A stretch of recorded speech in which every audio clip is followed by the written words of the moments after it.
Next topic that we are discussing here, that biodiversity conservation. Why should we conserve biodiversity? So there are three main reasons for conserving the biodiversity, which have been classified into the following categories: narrowly utilitarian, broadly utilitarian, and the ethical reason. Okay, so narrowly utilitarian means human beings derive direct economic benefits from the nature, like food, firewood, fiber, construction material, industrial products like resins, gum, dye, tannin, etc. and medicinally important products. Okay, so that is narrowly utilitarian. Then more than 25% of the drugs are derived from plants, and about 25,000 species of plants are used by the native peoples as traditional medicines. So the reason that is why we are not conserving the nature properly, we didn't get the benefit from the nature. So narrowly utilitarian, that includes the human beings are directly depends upon the economic benefit from the nature, like food, firewood, fiber, construction material, industrial products, resins, gum, like that, and the medicinally important products. Clear it is. Then the next is broadly utilitarian. Broadly utilitarian. So broadly utilitarian arguments that includes biodiversity plays a major role in maintaining and sustaining supply of goods and services from the various species as well as ecological systems. Okay, so the different ecological services that provided by the biodiversity are: the Amazon rainforest is known as the lungs of our planet. Amazon rainforest is estimated to contribute 20% of the total oxygen in the atmosphere on Earth. 20. Okay, then the ecosystem provides pollinators like bees, bumblebee, bird, bat, which pollinate plants to form fruits and seeds.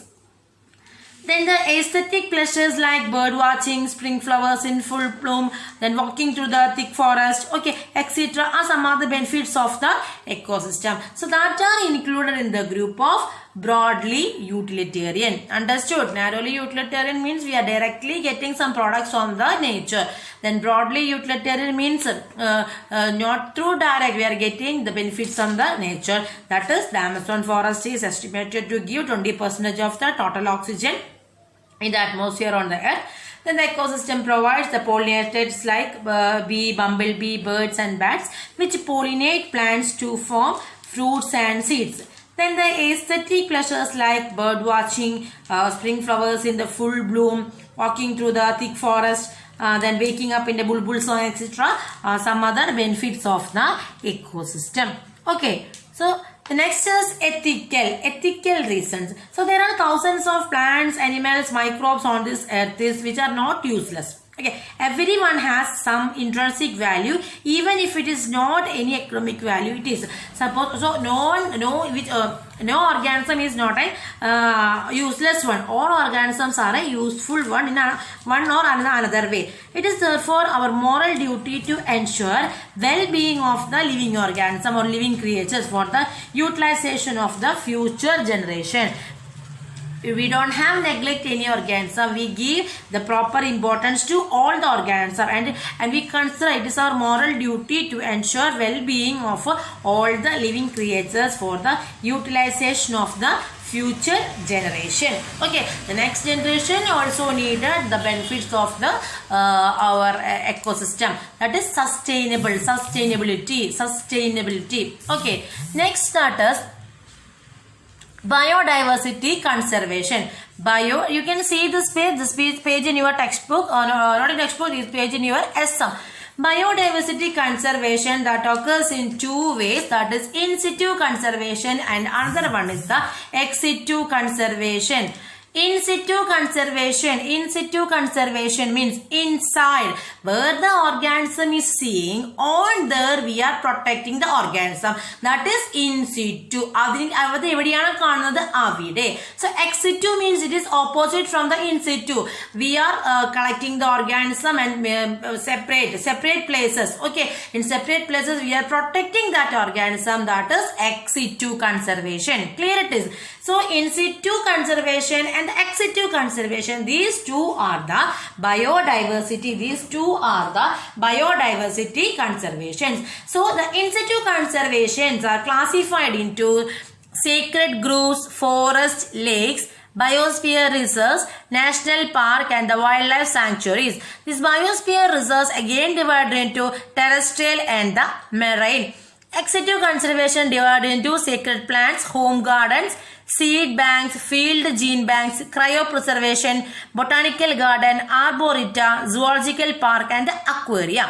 Okay, so biodiversity conservation. Biodiversity conservation is classified into two major groups, that is in situ conservation and the ex situ conservation. So this in situ conservation is biodiversity hotspot and the protected areas. Okay, and ex situ conservation, which includes the protection of the threatened species and the protection of the gametes. The in situ conservation again classified into biosphere reserves. These biosphere reserves are two types, terrestrial and the marine habitat. The national park, wildlife sanctuaries, then the sacred groves. Okay, ex situ conservation, zoological park, seed bank, then cryopreservation, botanical garden, arboreta, aquaria, then the home gardens, etc. First, we are discussing about the biodiversity hotspot. So, biodiversity hotspots are the part of our in situ conservation.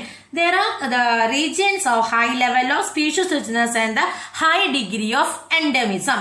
Endemic species are species confined only to a limited region. So endemism means the species is not seen in throughout the all part of the world. The organism which is seen in a particular area, that is endemism. So hotspots are important for this endemic species. And there are 34 hotspots in the world. In this, 3 hotspots seen in India, Western Ghats and Sri Lanka, Indo-Burma and the Himalaya. And they reduce the mass extinction by 30%.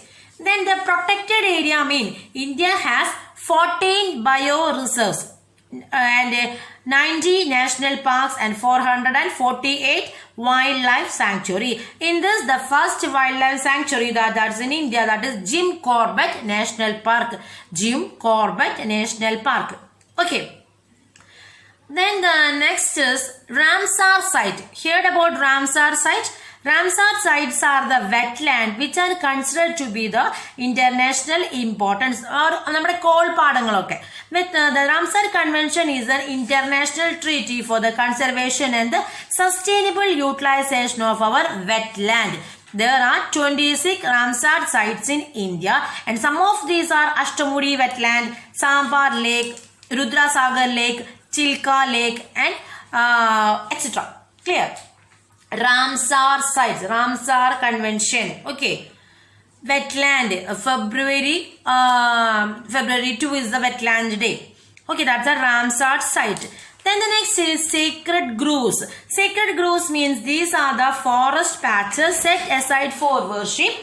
All the trees and the wildlife within are given total protection by tribal people. The large number of rare and threatened plants can be found in this region. Some of the sacred groves in India are Kashi and the Jainta Hills in Meghalaya, Western Ghats regions of Karnataka and Maharashtra, Aravalli Hills of Rajasthan, then the Chandra and Bastar areas of Madhya Pradesh. All these are the important sacred groves in India.